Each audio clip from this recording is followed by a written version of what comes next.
Stampers, my name is Janice Waitman, and I have been a demonstrator with Stampin' Up! For 19 years. My blog is www.StampaHOWLics.com. I hope you stop by regularly to see updates on current specials and classes. My goal is to release several new videos each month. If you don't already have a demonstrator you work with, please click on the Contact Me link on my blog, and I will be glad to put a current catalog in the mail to you. Today I want to show you a fun new product in the holiday catalog, the Curvy Keepsake Box Thinlit dies. Now here's an example of something that I made for the fall season for the Curvy Keepsake Thinlit die. This is a great project you might want to put on each place setting at the Thanksgiving dinner table, or maybe just give out gifts to co-workers filled with little treats. But let me show you what it takes to put this together. The first thing you're going to need is the Curvy Keepsake Box Thinlit die, and it comes with 4 pieces. And you've got some tag accents in different shapes. And when you run it through the Big Shot, you're going to run 2 different pieces. You're going to need to cut out 2 different box parts. And once you've done that, I'm going to set these aside and show you how to stamp the box. I'm just going to use a stamp from the Work of Art stamp set, just a horizontal line, add a little accent to my Tangelo Twist cardstock, and I'm using Tangelo Twist ink. And I'm just adding a few stripes on each side of my box, just tone on tone, to kind of give it that pumpkin look. You can see how quick and easy that is. And then I have 2 pieces stamped, ready to go. The next thing you want to do is use your bone folder. When you run it through the Big Shot, it scores it already, but I just like to go over it with my bone folder so I have nice strong creases in place. And do the same thing over here. The score lines are already there, so it's easy to see. And then I'll pinch back the one at the handle, and then you're ready to go. All you need to do is take your favorite adhesive of choice. I'm using the snail adhesive. And that's really all there is to it for assembling this. Press down, and then I take these 2 sides, and ideally take your bone folder again and soften up the fibers of the cardstock so it gives a little curve to the box. I start with this side, kind of bounce down so again it has that curve shape. Slide the first one into place, and you can just kind of hear it just kind of snap in, and then do the other side.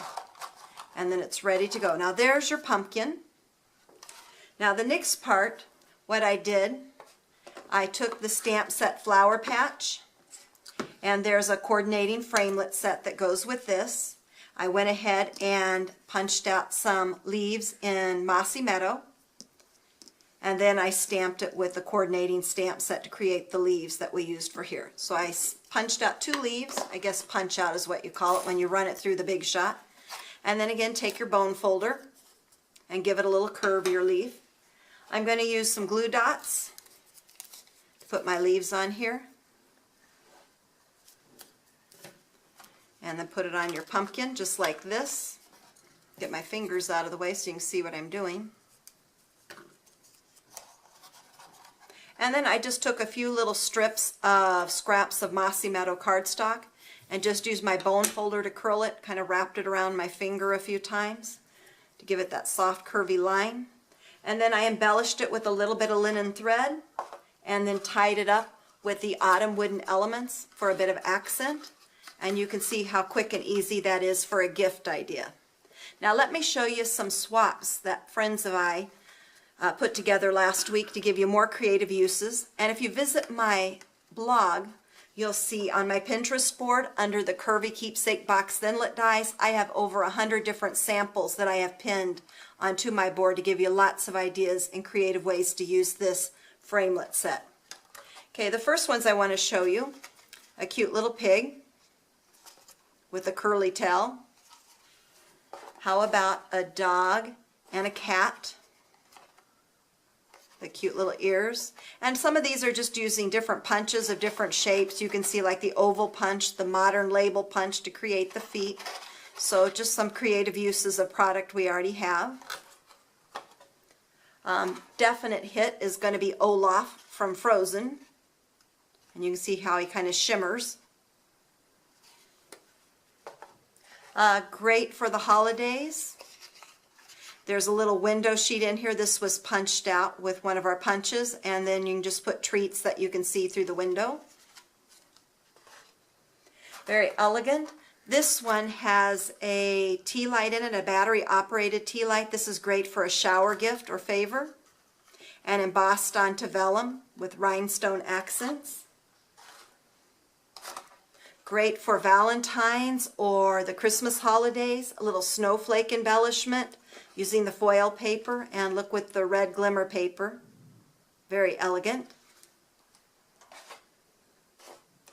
An elephant, so you never forget.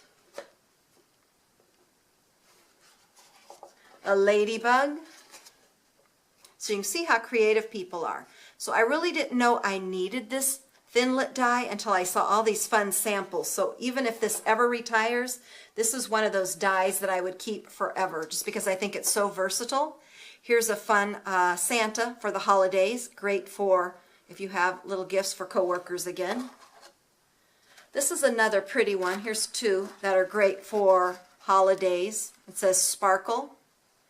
And again, a little snowflake embellishment with our specialty paper. And then a peacock with the feather. These very sparkly. And last but not least, to give you some ideas, here's a fun little penguin. Well, I hope you enjoyed all these creative ideas and samples as much as I did. And don't forget that you can never be too rich, too thin, or have too many stamps. Make it a great day.